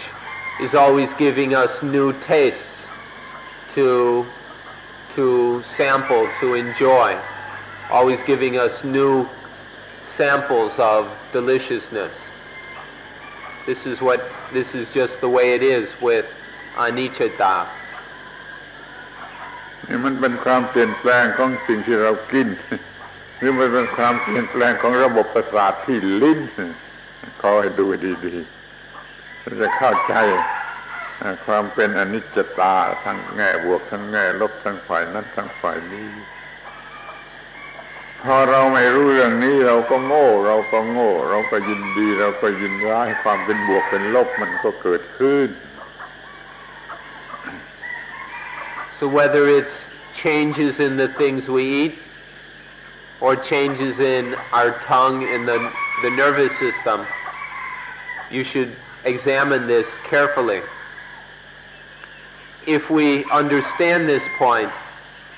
then we won't create a lot of problems for ourselves about what we eat.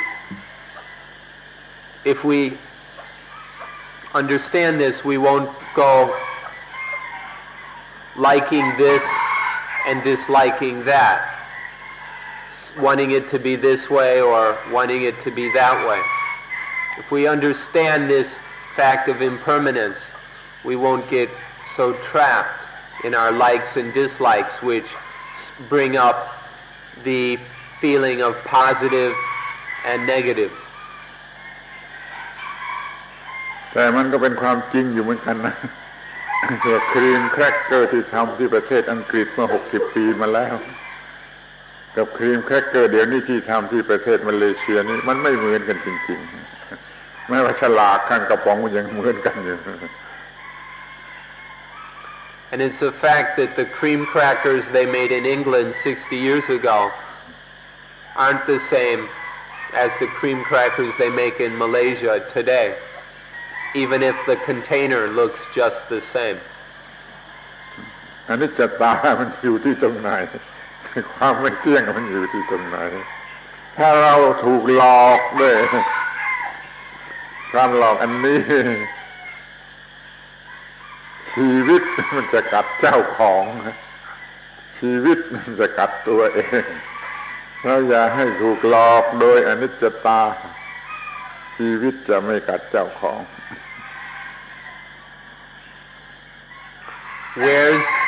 Where's the anicca? Where exactly is the impermanence? If we understand this, then life won't bite itself. Life will stop deceiving itself. If we understand anicca. ที่ก็มาถึงไอ้ตาที่สองคือทุกขตาความเป็นทุกข์ความทรมานความหมายแห่งtormentingทั้งหลายนี่เรียกว่า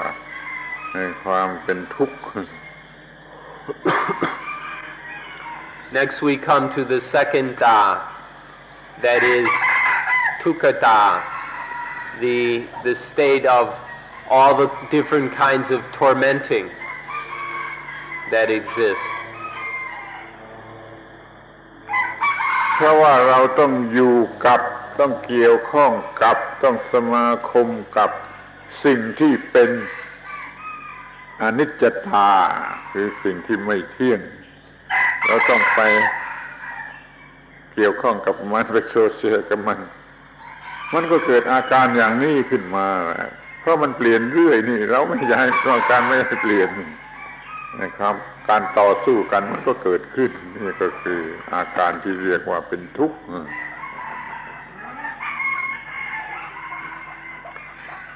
Because all the things that we live with,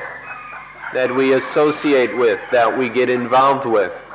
because they're all changing all the time. But on the other hand, there are many of them that we don't want to change, or the ones we want to change more quickly. Because of this, we get into struggle, in conflict with these impermanent things. And this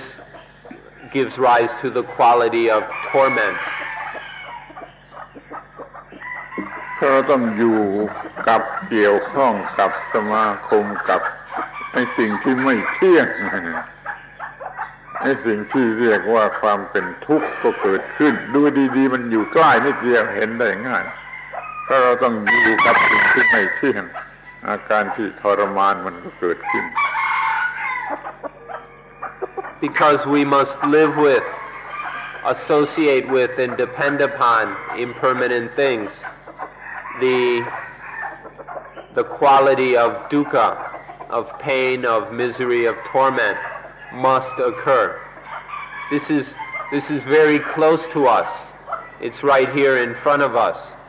We ought to look at this carefully to see that because we must live with all these changing things, there must arise dukkha. เราต้องอยู่กับสิ่งต่างๆที่เป็นทรัพย์สมบัติของเราเป็นเกียรติยศชื่อเสียงของเราอำนาจวาสนาของเราแม้ว่าเราจะต้องอยู่กับภรรยาสามีของเราซึ่งล้วนแต่มันเปลี่ยนเรื่อยอาการที่เป็นของทรมานหรือทุกขตามันก็เกิดขึ้น Because we must live with all kinds of things such as our wealth, our possessions, our clothing, our fame, our status, our honor, and so on. And all of these things are changing all the time. There must be dukkha. or even that we live with a husband or wife, and they're changing all the time. And so because of this, there must be the characteristic of dukkha. สิ่งที่เรารักเรา attach อยู่มันเปลี่ยนเรื่อยนั่นน่ะคือต้นเหตุที่ให้เกิดทุกขตา Because all the things we attach to are constantly changing. This is the fundamental cause of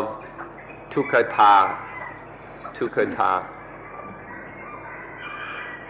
ความหมายที่สำคัญก็คือสิ่งที่ต้องทนกระทำกับมันไอ้สิ่งที่เรารักเราก็ต้องมีการทนนะถึงจะไปเกี่ยวข้องกับมันอยู่กับมันต้องมีความทนชนิดหนึ่งที่อยู่กับสิ่งที่เรารักยิ่งกับสิ่งที่เราเกลียดยิ่งต้องทนมากเหลือเกินจะเป็นความสุขก็ต้องทนจะเป็นความทุกข์ก็ต้องทนการอยู่กับสิ่งที่ต้องทนนั่นมันคือความเป็นทุกข์ The condition of having to live with things which we must endure is what we mean by dukkhata or tukkhata. Because there are all these things that just being with them requires that we endure them. This itself is this characteristic of dukkha. For example, having to be with the things we love requires a certain kind of endurance.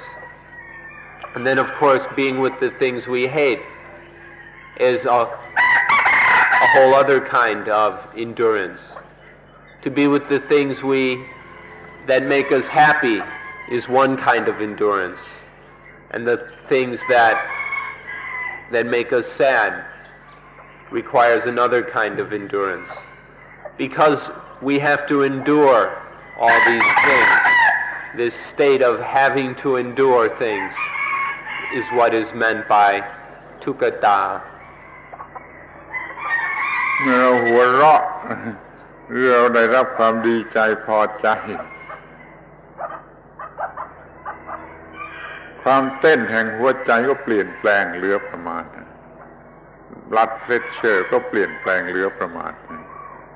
มันมีการต้องทนอยู่ในนั้นแม้ในแง่ positive มันก็ต้องทนถ้าในแง่ negative มันยิ่งไปกว่านั้นแล้วก็ทนยากอย่างยิ่ง positive นี่ทนสนุก negative มันทนยากทนเป็นทุกข์แต่มันก็มีความต้องทนเพราะนั้นก็มีความเป็นทุกข์อยู่ในสิ่งที่เราต้องอยู่กับสิ่งที่มันเปลี่ยนแปลงเรื่อย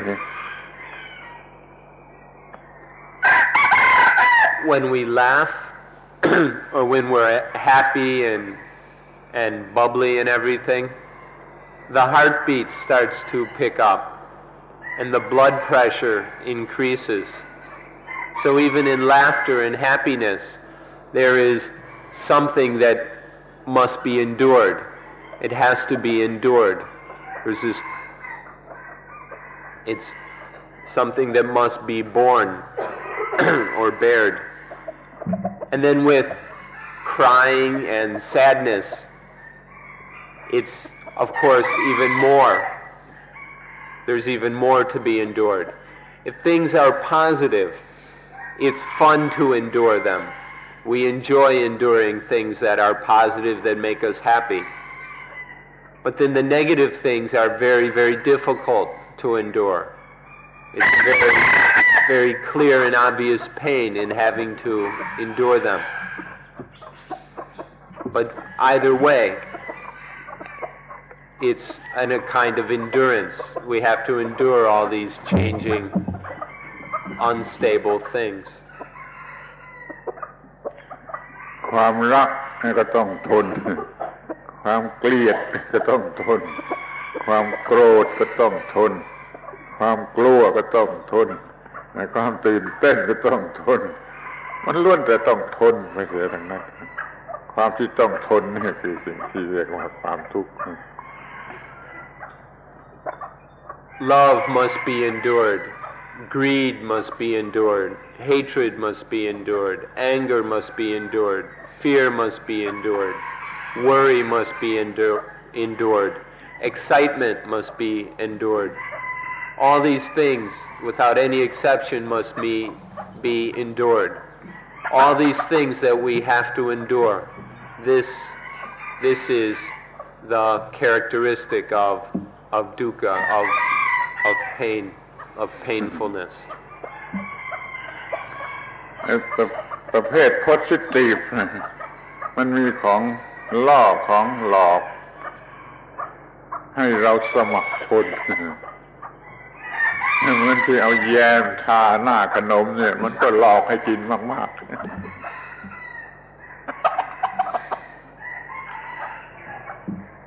So there's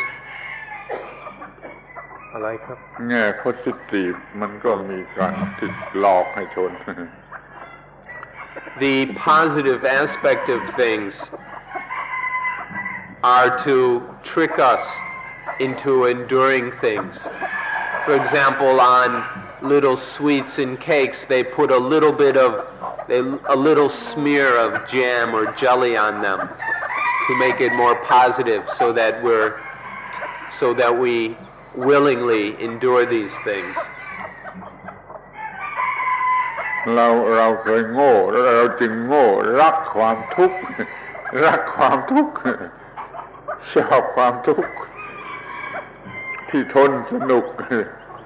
เช่นกามารมณ์เป็นต้นนี่ต้องทนเหลือประมาณแต่เราก็ชอบเราก็รักดังนั้นเราก็ไม่รู้จักไอ้ตัวความทุกข์ที่แท้จริง We've loved in the past and we continue to love things that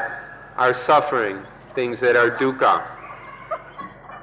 things that we have to endure, but because they've got a little positive quality to them, we love them.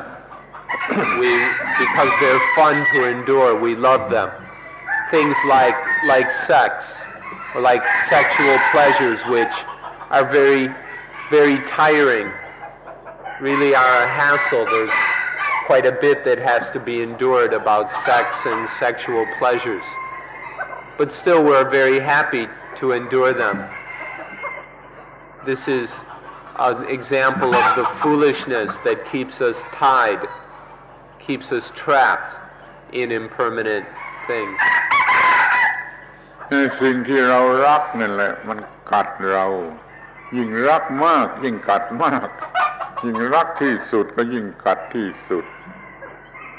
นี่เราจึงชอบความทุกข์รักความทุกข์โดยไม่รู้สึกตัวพูดแล้วก็ไม่มีใครเชื่อว่าเรารักความทุกข์แต่โดยแท้จริงเราก็รักความทุกข์โดยไม่รู้สึกตัว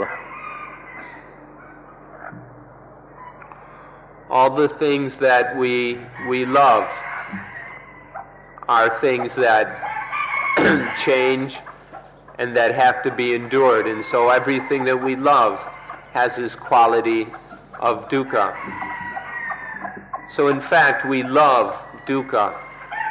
The result is that we love suffering and misery. When we say this, probably nobody believes it. But the result of our way of living, our way of thinking and seeing things, is that we love suffering, we love misery. ภาษาบาลีคำนี้คือทุกขะทุกขะนี่ นอกจากจะแปลว่าต้องทนแล้วมันยังแปลว่าเห็นแล้วน่าเกลียดพอดูรู้จากแล้วก็จะน่าเกลียดจะมีความน่าเกลียดว่าทุกขะนี่แปลว่าน่าเกลียดก็ได้คือความที่ต้องทนนั่นแหละคือความน่าเกลียด The word dukkha, which we've been translating as that which must be endured, can also be translated as ugly. When you've seen how it has to be endured, you see it as ugly. This having to endure things is ugliness. this is another meaning of the word dukkha or dukkha. แล้วก็มีความแปลในความหมายที่สามว่ามันไม่มีมันว่างจากสิ่งที่จะเป็นสาระที่น่ารักน่าพอใจไม่มีส่วนหรือความหมายหรืออะไรที่น่ารักน่าพอใจคำนี้ตัวหนังสือแปลว่าว่างอย่างน่าเกลียดว่างอย่างน่าเกลียดมีความเป็นหลอกลวงมายาหลอกลวงอย่างน่าเกลียดที่สุด And a third way of understanding the word dukkha is that these things that have to be endured and which are ugly for that reason are completely empty of any real substance that it would be desirable, satisfying. You can't find any such substance. The vacancy of this essence which would satisfy us is also ugly. So there's this ugly emptiness where in these things we can't find anything truly satisfying, any essence that truly fulfills our desires. ถ้าเรารู้จักความทุกข์อย่างแท้จริงเราจะต้องรู้มันทั้งสามความหมายว่ามันทรมานและมันน่าเกลียดแต่มันว่างเปล่าอย่างน่าเกลียดอย่างนี้จะเรียกว่ารู้จักความทุกข์โดยสมบูรณ์ If we're going to understand the word dukkha or suffering, we need to understand all three of these meanings because they're successively more profound. If we understand that all things have these three aspects of dukkha, that they must be endured, and that there is this having to endure them is ugly, and that they're completely empty of anything that can really satisfy. Understanding all three aspects of dukkha is to thoroughly understand what we mean by the quality of suffering. ดังนั้นการแปลคำว่าทุกขังว่า suffering เฉยๆเนี่ยมันถูกเพียง1 ใน 3เป็นคำแปลที่ถูกเพียง1 ใน 3 And so to translate the word dukkha as suffering is only 1/3 correct. It only covers 1/3 of the meaning. แล้วเราก็ไม่รู้จะแปลว่าอะไรเราไม่แปลแล้วกันเราเรียกความทุกข์ไปตามภาษาบาลีก็ดีกว่า And as for the other 2/3, we don't know how to translate it. So we're not going to bother. We're just going to use the Pali word dukkha, which means much more than just suffering. เมื่อเราไม่รู้จักความทุกข์เราก็หลงรักความทุกข์แล้วความทุกข์มันก็กัดเอาความทุกข์มันก็กัดเอาเราก็มีชีวิตชนิดที่กัดเจ้าของเราโง่จนมีชีวิตชนิดที่กัดเจ้าของ And when we don't understand dukkha, we don't understand the things that are dukkha, then we grab onto them, we fall in love with them. And when we love dukkha like this, then it bites. This dukkha bites life, the one who grabs onto it.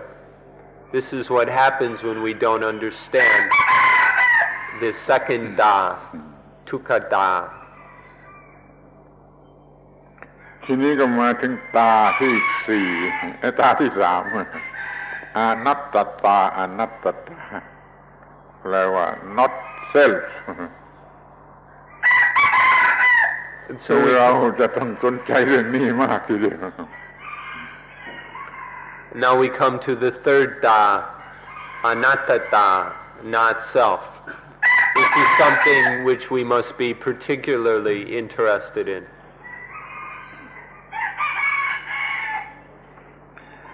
เพราะเราบังคับความไม่เที่ยงไม่ได้เราบังคับความทุกข์ไม่ได้เราต้องทนอยู่กับความไม่เที่ยงและความเป็นทุกข์มันมีความเป็นสิ่งที่เราบังคับไม่ได้มันไม่เป็นตัวเองมันไม่รับผิดชอบตัวเองเราจะบังคับมันก็ไม่ได้เราบังคับสิ่งที่เกี่ยวข้องกับเราไม่ได้แม้แต่บังคับจิตบังคับชีวิตบังคับนี่มันก็ยังบังคับไม่ได้มันไม่ใช่อัตตามันไม่ใช่ตัวเซลล์ที่มีตัวอยู่แท้จริงมันเป็นเพียงคอนเซ็ปต์ของจิตเท่านั้นเรียกว่าอนัตตาเป็นเพียงคอนเซ็ปต์ของจิตเท่านั้น Because we can't control impermanence and we can't control the dukkha of impermanent things, that means we must endure all that impermanence and all that dukkha. There's no self that can control these things, and none of these things are selves which can be controlled. It's this inability to control anything, whether our bodies, whether our minds, our thoughts, whatever, because we can't control any of them and stop them from being impermanent, stop them from being difficult to endure, because we can't control them in any way. There's nothing anywhere that can really be taken to be I or mine, to be self or owned by self. There's neither a self that controls or a self that can be controlled. This is what we call not self, anattata, anattata. อีกความหมายหนึ่งซึ่งสำคัญมากอนัตตาอนัตตาความไม่ใช่ตัวตนมันเป็นเพียงการกระทำได้โดยอัตโนมัติของร่างกายของจิตใจมันทำอะไรของมันได้แต่ความรู้สึกเห็นเป็นว่ามันมีอัตตาคือมีตัวผู้กระทำมีเซลล์ผู้กระทำอย่างเด็กเล็กๆพอเปิดดูหลังนาฬิกาเห็นมันกระดุกกระดิกได้ความรู้สึกว่าไอ้นาฬิกานี่ก็เป็นตัวเซลล์ตัวมีอัตตาของมันมีตัวตนของมันเพราะมันกระดิกได้มันทำอะไรได้นี่ความหลอกอันนี้ไปเอาสิ่งที่ไม่ใช่อัตตาเลยมาเป็นสิ่งที่เรียกว่ามีอัตตานั้นนามรูปที่เป็นเพียงธรรมชาติก็ถูกเอามาเป็นอัตตาเอาชีวิตมาเป็นอัตตาเอาความคิดมาเป็นอัตตาเอาสิ่งที่มีอยู่ตามธรรมชาติมาเป็นอัตตา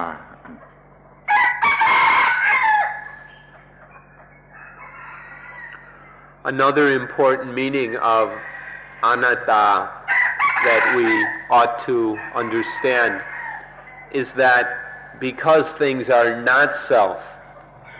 because they are impermanent and not self, this means that they can work naturally, automatically. The body, the mind can function naturally, automatically, because they're not self. If they were self, of course, they'd need something constantly making it do this, doing that, constantly controlling it. But because our lives, our body and mind are not self, they can function naturally. But this is something that we generally don't see, we don't understand. For example, when a child opens the back of a mechanical watch and see things whirling and spinning, the child thinks that it's an anatta, sees there's movement. If there's movement, there must be a self controlling the movement. This watch must be some kind of a self. This is how we generally understand things. We're deceived by the movement, by the change, and we take it to be a self. But in fact, it's not self. Things just happen naturally. If we understand this, then we don't grab onto things. We don't try and be their owners. And so nothing bites. But if we misunderstand, then we get bit by everything that we try and possess and try and own. เดี๋ยวนี้ร่างกายนี่มันทำอะไรได้มากกว่านาฬิกามันเดินก็ได้ลุกกระโดดลุกเต้นก็ได้กินอาหารก็ได้ทำอะไรก็ได้ร่างกายนี่มันก็ถูกเห็นเป็นอัตตาไอ้เด็กโง่คนนี้มันก็เห็นเป็นอัตตาที่พอจิตเดิมหมายยิ่งไปกันใหญ่เลยมันคิดได้มันรู้สึกได้มันหมายได้มันอะไรได้มันก็ถูกเห็นว่าเป็นอัตตามากขึ้นไปอีกที่จริงร่างกายก็ดีจิตก็ดีมันมีแมคานิซึมของมันตามธรรมชาติตามอัตโนมัติแต่ความโง่ความไม่รู้ก็ทำให้เห็นว่ามันเป็นอัตตา And then these bodies of ours, they can do a whole lot more than a watch can. They can walk, they can jump, they can dance, they can sing, they can eat, they can do all kinds of stuff. And so we take them to be self. We take the body to be a self. And then the mind can do a whole lot more even than the body. The abilities and powers of the mind are incredible. And so, even more so, we take all that to be self. We take the mind to be self. But what we don't see is that there's a natural mechanism in things. There's a natural mechanism within the body, within the mind, that allows them to perform their functions. Things operate, things work, things do what they do because of this natural function. The idea of self is just a concept produced out of our deluded thinking, produced by our own misunderstanding and stupidity. But the reality is that things just work in their own way by their own natural mechanisms. ไอ้ nervous system มันทำให้เกิด emotion ขึ้นมาได้เองโดยไม่ต้องมีอะไรอื่นมันเป็นธรรมดาของมันอย่างนั้นเพราะมันเกิด emotion ขึ้นมาแล้วมันรู้สึกแก่ระบบประสาทแล้วความโง่มันก็เกิดขึ้นมาทันทีว่ากูเป็นเจ้าของ emotion เป็นความรักเกิดขึ้นมาแล้วก่อนแล้วแต่ความรู้สึกเนี่ยความโง่มันก็เกิดเป็นคอนเซปต์ขึ้นมาว่ากูรักแล้วความเจ็บปวดมันได้เกิดขึ้นแล้วที่ร่างกายนี่ความเจ็บปวดนั้นทำให้เกิดคอนเซปต์ว่ากูอัตตากูเจ็บนี่อัตตาคือตัวตนหรือตัวผู้กระทำนั่นนะเป็นผลิตผลของความโง่เป็นพรอดดักของความโง่ถ้าไม่โง่จะไม่รู้สึกว่ากูเจ็บกูได้กูอร่อยกูอะไรก็ตามนั่นมันจะไม่เกิดนี่คือความเป็นมายาไม่ใช่ของจริงของสิ่งที่เรียกว่าอัตตาเป็นแต่เพียงคอนเซปต์ชวนรอดที่โง่เขลาที่สุด อัตตาแท้จริงจึงไม่มีแต่อัตตาที่ปรุงขึ้นมาด้วยความโง่เป็นความรู้สึกเท่านั้นถ้าเห็นความจริงข้อนี้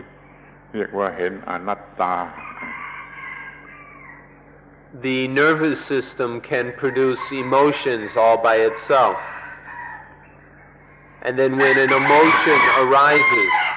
when the nervous system feels this emotion, then the mind takes it to be I. Figures if there's an emotion, there must be the one who has the emotion. So we cling to the I who has the emotion.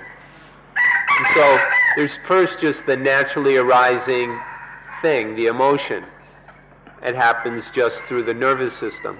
But then the ignorant mind misunderstands and takes that to be a self. So the emotion comes first, the activity of the body-mind process comes first. Then only does there come the deluded idea that there must be a self, or an owner, or a controller, or an atta.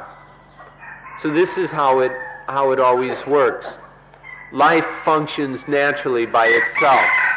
but the ignorant mind misunderstands and keeps interpreting everything as being a self, that the body is a self, the feelings are selves, the perceptions are selves, the thoughts are selves, that sense consciousness is self.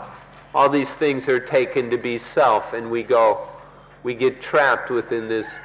deluded conceptualization, this deluded thinking. But it's all really just an illusion. All this idea of self is just an illusion which is projected upon nature, upon reality. But this delusion has the ability to concoct the mind, to bite the mind. But if we understand it as just a delusion,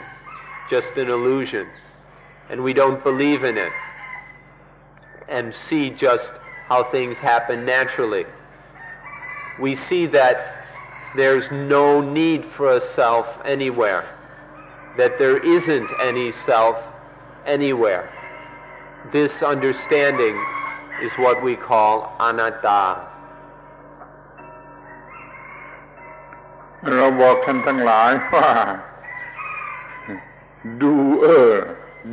มาหลังดูอิงมาทีหลังดูอิงท่านก็ไม่เชื่อไอ้ลูกเด็กๆมันก็ไม่เชื่อมันต้องมีดูมันจึงจะมีดูอิงแต่เดี๋ยวนี้ความจริงมันว่าไอ้ดูมันเกิดมาจากดูอิงเพราะดูมันไม่มีตัวตนนั่นจริงมันเป็นเพียงปฏิกิริยาของดูอิงนี่ถ้าเข้าใจข้อนี้ จะเข้าใจว่าอนัตตาคืออะไรแล้วมันไม่อิลลอจิกอ่ะดูมาจากดูอิงเนี่ยถ้าเห็นแล้วก็จะรู้ว่าเป็นความจริงแล้วท่านก็จะเข้าใจอนัตตา ไม่มีตัวตนนั้นแท้จริงเป็นเพียงความหลอกลวงเป็นคอนเซปต์ที่หลอกลวงเป็นตัวกู้ผู้กระทำผู้รู้สึกผู้ได้ผู้ขาดทุนผู้ต่างๆเนี่ยอัตตาเนี่ยเป็นของมายามาจากการกระทำที่มันเกิดขึ้นแล้วแก่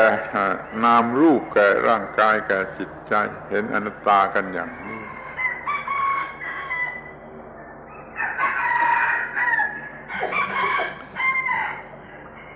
ดูเกิดจากดูอิง If we tell you that the doer is born after the doing, you probably won't believe this. If you tell a child that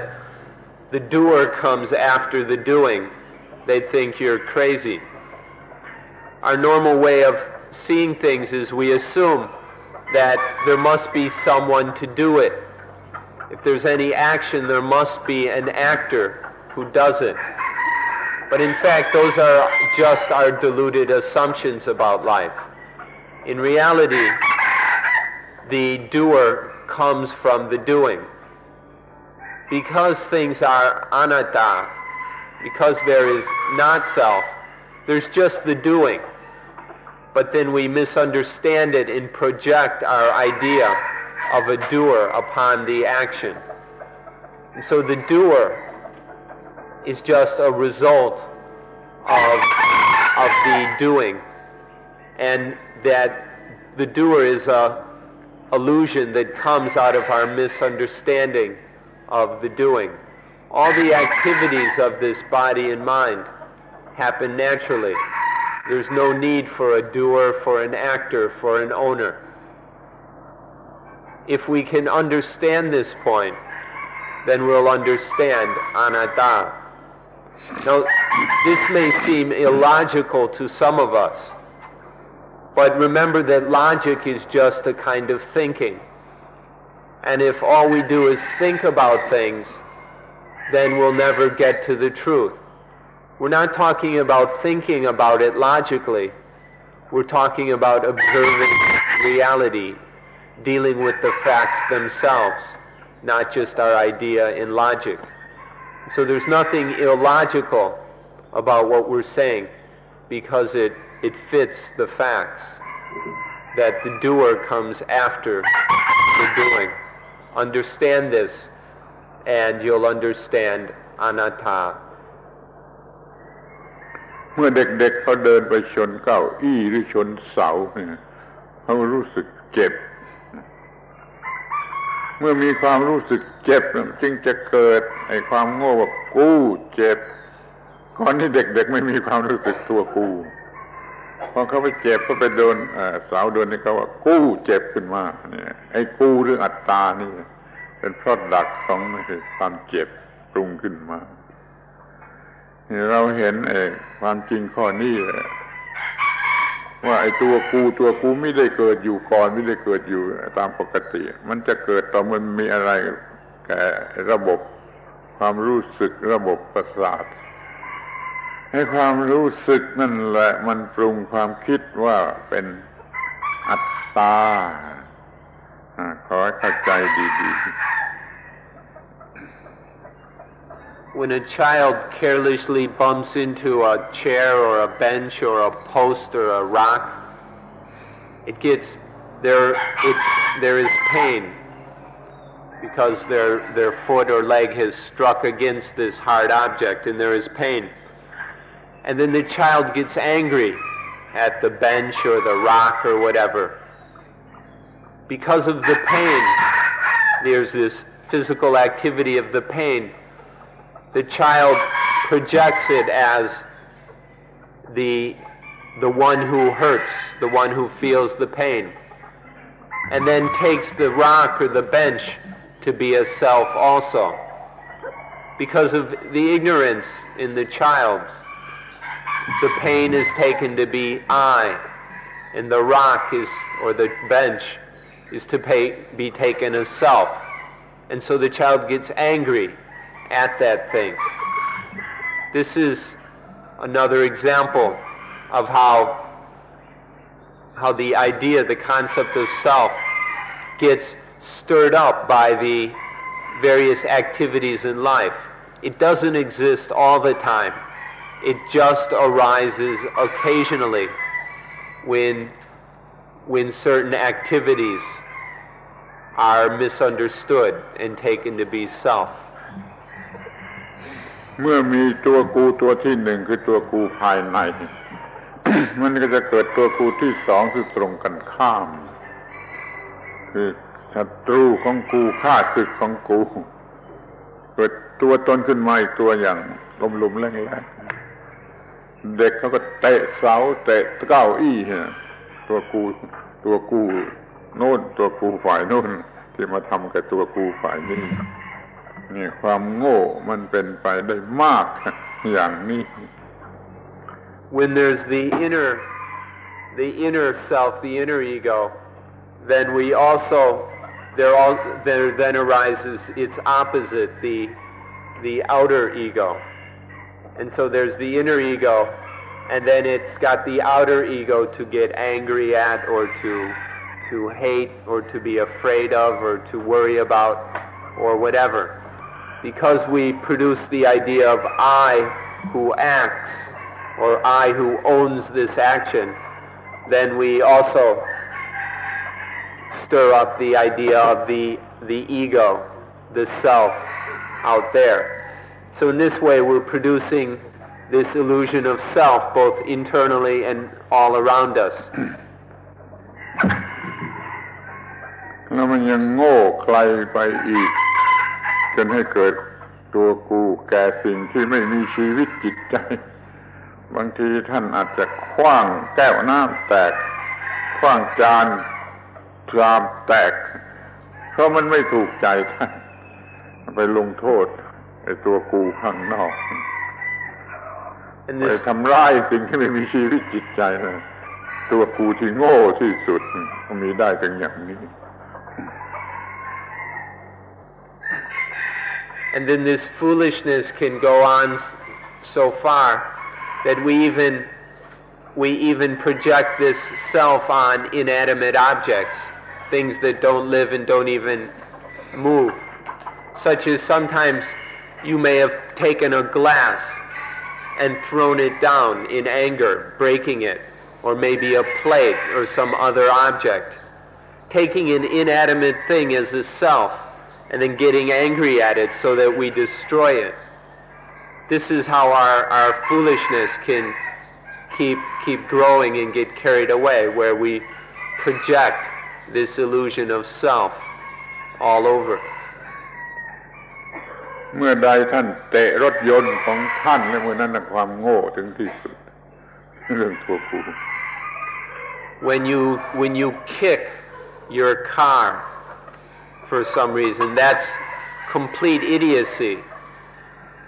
where you've taken the car to be some kind of self. เรื่องอนัตตามีใจความอย่างนี้เราพูดได้เพียง3 ตาเวลามันหมดแล้วต้องขอยุติไว้พูดวันหลังตาต่อไปในวันนี้ขอยุติการบรรยาย So that's the essence of anatta. We've had time only to talk about 3 das, but this is all the time we have for today, so we'll stop now and continue again tomorrow morning. ขอบคุณที่ฟังเป็นผู้ฟังที่อดทน Thank you for being patient and enduring listeners. เป็นทุกข์หรือไม่ดูเอาเองความอดทน Whether enduring this talk has been dukkha for you or not, that's for you to know yourself.